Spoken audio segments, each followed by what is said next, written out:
In his first CBS 60 Minutes interview since 2020, President Trump fielded questions on topics from tariffs to immigration to the government shutdown, which now threatens to become the longest shutdown in U.S. history. Democrats' fault. As for Democratic lawmakers' demand that Affordable Care Act subsidies be extended before reopening the government, Trump stood firm by his position. Obamacare is terrible, and we can fix it with the Democrats. All they have to do is let the country open, and we'll fix it. On immigration, the president was asked if the methods used by ICE have gone too far. I think they haven't gone far enough because we've been held back by the judges, by the liberal judges that were put in by Biden and by Obama. Trump also addressed the upcoming Supreme Court oral arguments on whether his tariff policy is legal. I think it's the most important subject discussed by the Supreme Court in 100 years. The president asked what happens to his economic plan if the high court rules against him on tariffs. I think our country will be immeasurably hurt. I think our economy will go to hell. The wide-ranging interview also covered topics including cost of living, foreign policy challenges, and concerns about the possible use of the military to combat crime in American cities. I'm Reed Binion reporting. As the U.S. government shutdown approaches record length, SNAP benefit recipients, I don't know how much longer I can last, and government workers remain in limbo. By not having our paychecks, we have a 2-year-old, and so it really has impacted our ability to just ensure that we're covering all of our bills. Facing a Monday deadline from a federal judge in Rhode Island, the Trump administration said it would fund half of November SNAP benefits using contingency funds. Treasury Secretary Scott Bessent said Sunday full benefits can be restored if Democrats drop demands for an extension of federal health care subsidies and vote to pass the GOP funding bill to end the shutdown. Democrats are in the middle of a civil war, and they should just open the government. That is the easiest way to do this. Some Democrats argue President Donald Trump should do more to break the stalemate. Cutting down the East Wing to build a ballroom, he should be at the table negotiating with Democrats to reopen the government.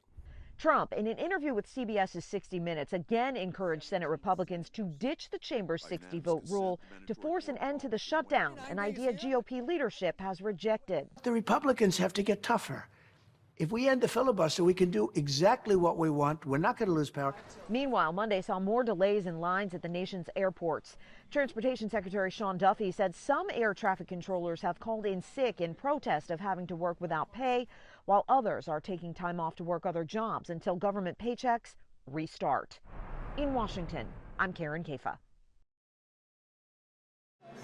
'Tis the season when gift giving can take over our lives. But with many Americans still worried about rising costs, resale or secondhand shopping is becoming a more popular way for finding value and meaning in gifts. What we're finding is that consumers are ready to spend nearly 40% of their holiday budgets on secondhand, which is up significantly from last year. Alon Rotem of ThreadUp, an online thrift store, says the stigma around buying secondhand is starting to disappear, with it becoming more mainstream. Because value is king with consumers, this is a great way for them to extend their dollar and get more for their money. Secondhand is also a way to sort of cut through the noise of the ordinary and find more unique items that tell a story, items that are more personal. Other ways to save. Start early to take advantage of end-of-summer clearance sales. Don't wait until Black Friday. Use reward credit cards, taking advantage of cash back or points. And to keep your holiday shopping from turning into a financial horror show, remember, for your debit card, know your balance, don't overdraft and suffer fees. For your credit card, even if you have a high limit, don't spend beyond your budget. And with buy now, pay later options, try not to use them for discretionary spending that can quickly add up. Very easy to forget, say 2 out of the 20 small purchases with different payment due dates that you made from a few months ago. And once you have missed payments, they may get reported to the credit bureaus. In Washington, Michael Yoshida. From credit cards to buy now, pay later services to simply understanding a budget and how to stick to it, we spoke with several financial and value experts on how to be savvy and strategic with your holiday shopping. 'Tis the season when gift giving can take over our lives. But with many Americans still worried about rising costs, resale or secondhand shopping is becoming a more popular way for finding value and meaning in gifts. What we're finding is that consumers are ready to spend nearly 40% of their holiday budgets on secondhand, which is up significantly from last year. Alon Rotem of ThreadUp, an online thrift store, says the stigma around buying secondhand is starting to disappear, with it becoming more mainstream. Because value is king with consumers, this is a great way for them to extend their dollar and get more for their money. Secondhand is also a way to sort of cut through the noise of the ordinary and find more unique items, items that tell a story, items that are more personal. Other ways to save. Start early to take advantage of end-of-summer clearance sales. Don't wait until Black Friday. Use reward credit cards, taking advantage of cash back or points. And to keep your holiday shopping from turning into a financial horror show, remember, for your debit card, know your balance, don't overdraft and suffer fees. For your credit card, even if you have a high limit, don't spend beyond your budget. And with buy now, pay later options, try not to use them for discretionary spending that can quickly add up. Very easy to forget, say, 2 out of the 20 small purchases with different payment due dates that you made from a few months ago. And once you have missed payments, they may get reported to the credit bureaus. And one of the experts we spoke with recommended to use a budgeting app to lay out a clear picture of just how much money you have coming in and how much you're using on expenses. Then you'll know just how much money may be left over for items and gifts for your friends and family. In Washington, I'm Michael Yoshida. The government may be shut down, but local businesses are stepping up. Your reporter covering Placer County, Connor McGill, spoke with 2 Roseville businesses that say even a small act of kindness can make a big difference. Fresh baked goods skip the shelves and went straight into neighbors' hands. A Roseville bakery is stepping up as SNAP benefits disappear. It's awful, right? Like, we can't not give people what they need. Sorry. For the owners of Hidden Coffee Bar, seeing their fellow community members struggle hits close to home. My wife and I, we personally have experience being on SNAP benefits in the past, and I grew up in a household that I had to get free hot lunch as a kid, in a family like that, and so when that happened, we knew we wanted to help in some regard.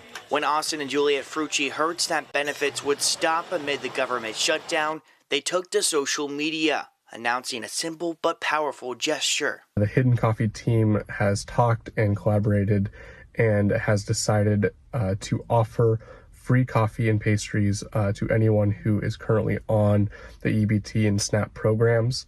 That post inspired another Roseville business owner to jump in. Austin and Juliet, they did a post, and it was a no-brainer for us. I mean, how could you not step up and take care of people and take care of your community?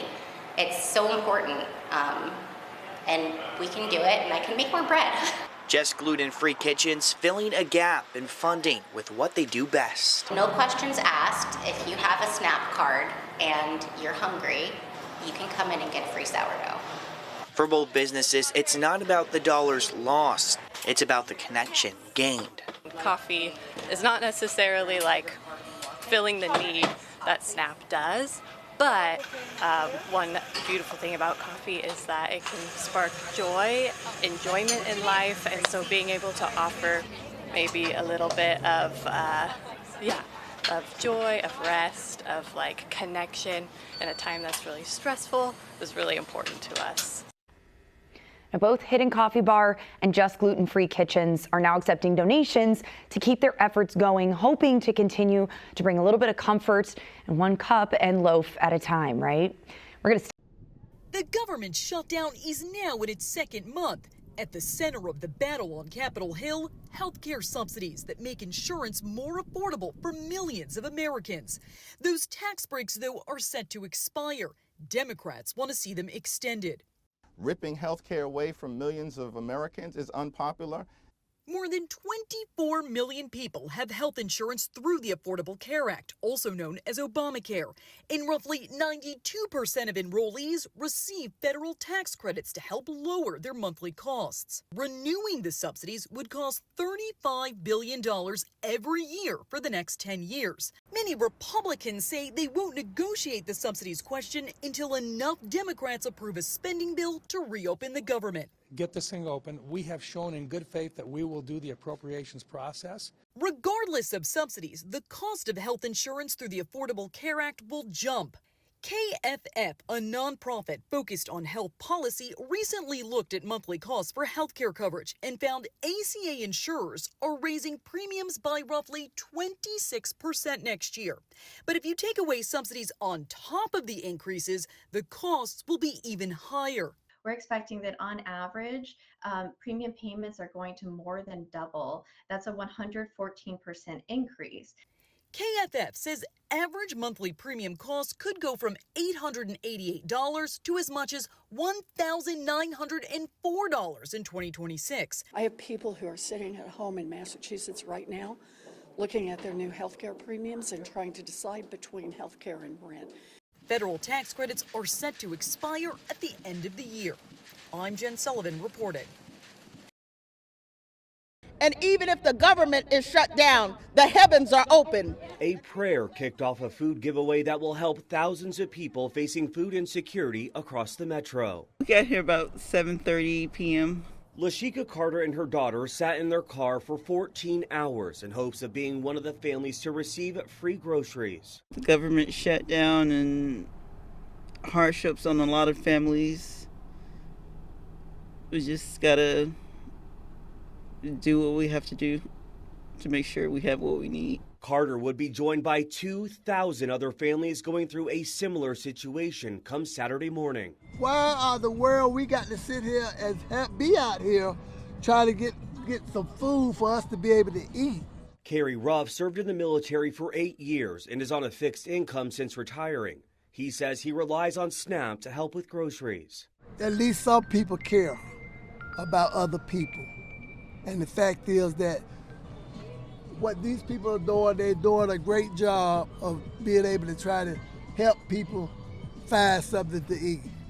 Some of those people were the 500 volunteers that were loading the food into the back of people's cars, like 10-year-old Madison Morris. It's important to me because other people that's not in my shoes or other people who have situations going on, I can help comfort them and they can feel like more confident and not feel like stuck up because of their situations. And the need was so great that people had to be turned away because there was no more food left. But Carter, along with her daughter, were able to get themselves a box. Don't lose your faith. Keep your hope in God. Keep praying. Keep pushing. He's going to make a way because Psalm 23 said, "The Lord is my shepherd and I shall not want." So he will meet every need. Carter says the box of groceries will help take the edge off and will put a plate of food on her table for her birthday.